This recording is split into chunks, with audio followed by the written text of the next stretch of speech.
GAN has just released a cheaper version of their Bluetooth Smart Cube. In today's video, we're going to be comparing them and also going over the Cube Station app. To start off, let's compare them directly. First off, I've got the 356i Play, which is the newer version, which is around $50 Australian cheaper, but it doesn't have a gyroscope. Just turning the cube in your hands, you really won't notice a difference between the two. They feel more or less the same. Maybe the one with the gyroscope feels slightly heavier, but they're basically the same weight, and you're not really going to notice a difference during solves, and the turning is virtually the same also. Other than the gyroscope, what are you missing with the GAN Play? Well, as far as I can tell, nothing that will directly affect how you use the cube. The boxes are slightly different. With the original version, you get this nice big premium box, and with the Play, you still get this premium box, but it's a little bit smaller. Other than that, the cube, as far as I can tell, is exactly the same. The turning's the same. The only thing you're going to be missing out on is the rotation statistic and the movement when you're rotating the cube like this in the app. But it still registers all the faces turning, so you don't really need it unless you want that rotation statistic.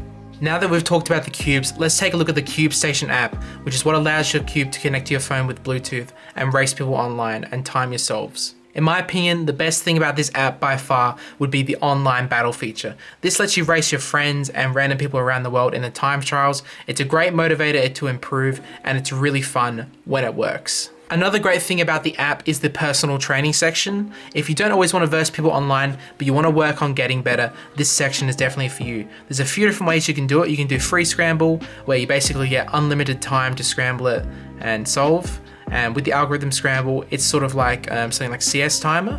And basically, as soon as you start turning the cube, that will start the timer. And as soon as you stop, as soon as you finish solving the cube, that will stop the timer.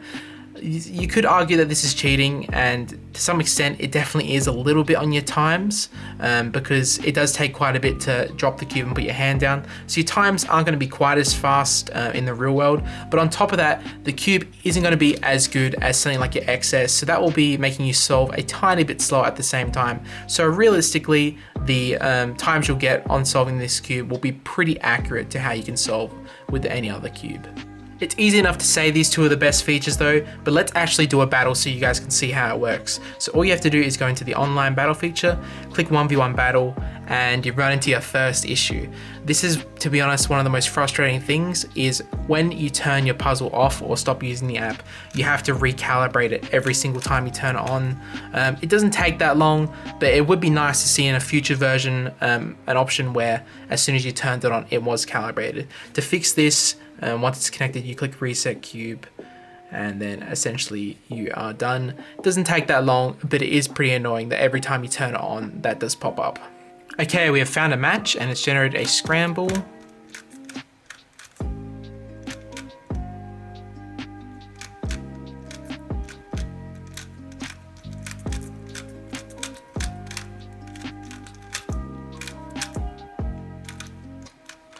Okay, and now we just solve when we're ready.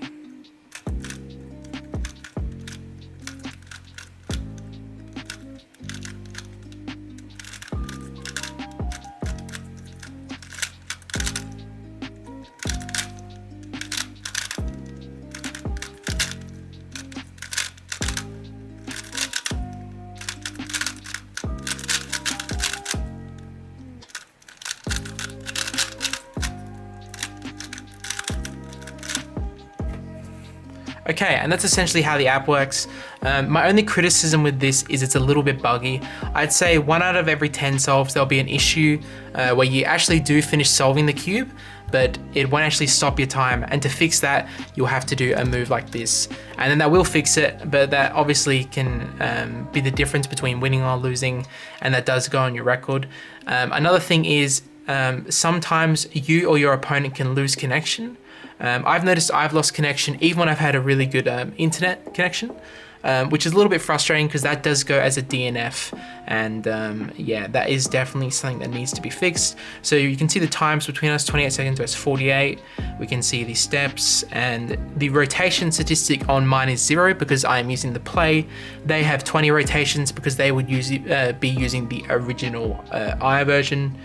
We have the TPS 3.7, that's pretty good for me, and fluency is also pretty good for me. So that was a pretty good solve. So definitely really fun. Definitely my favorite part of the app is versing people online. If you're not such a huge fan of the competitive aspect of the online play, you can still use the algorithmic scramble section, which essentially is the same thing, but you're not versing a player. So we'll click scramble, it will generate a scramble for us. And let's do that real quick and I'll show you how it works. It's essentially the same, but without the online feature.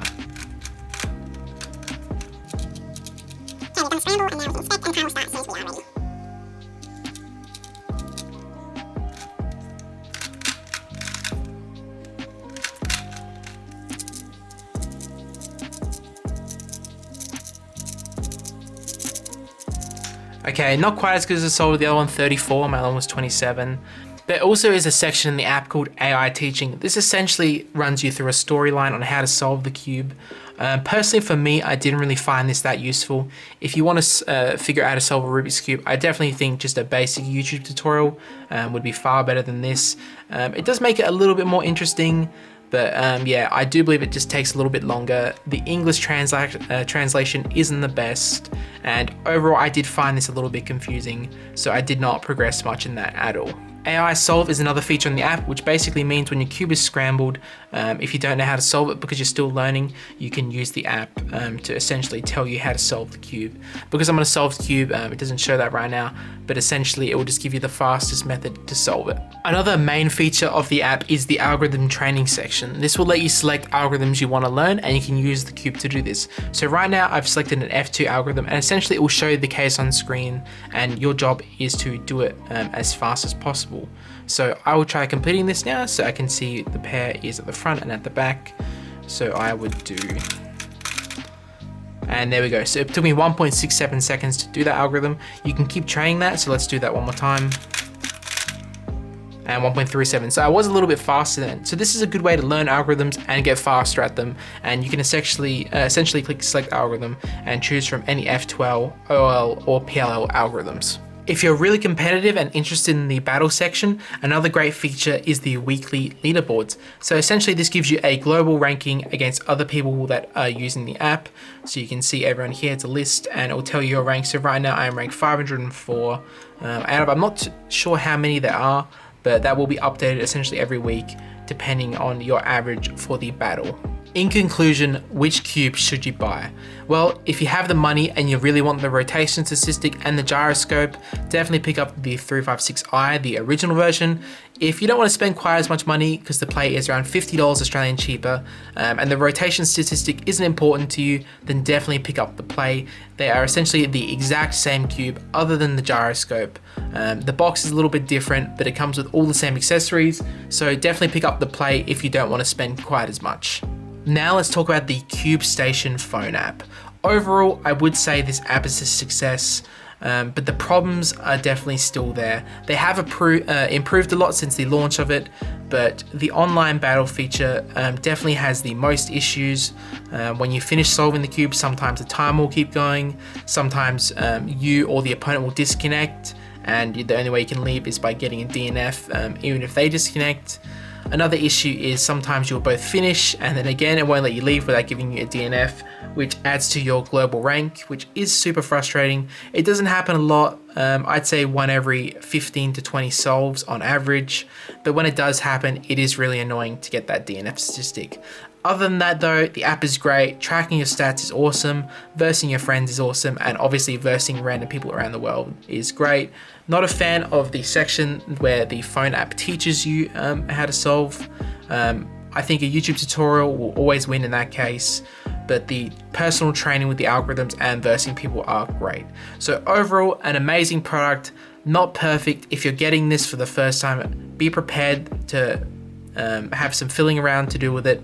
It's not 100% perfect product, but when it does work, it is amazing. I'm super excited to see the later version of this cube, because I do think they're taking a lot of feedback right now, and I definitely think they're going to use that to improve a later version. So I'm really excited for that. Thanks so much for watching our video, guys. Just before we head off, I just want to let you know there's 1 day left to get a free Daily Puzzles cube stand with your order. All you have to do is place an order on our website and it'll be automatically included with your parcel. On top of that, we're currently running a giveaway for 7,000 subscribers. That will be linked in the video description, and we're closing in on 800 and we think we'll hit that in a week or so. So definitely make sure to subscribe because we will be doing another giveaway as soon as we hit that. Thanks again for watching, guys. We hope you found this video informative and entertaining. If you have any questions or suggestions, please leave them in the comments below and we'll be sure to read them, and we will see you in the next video.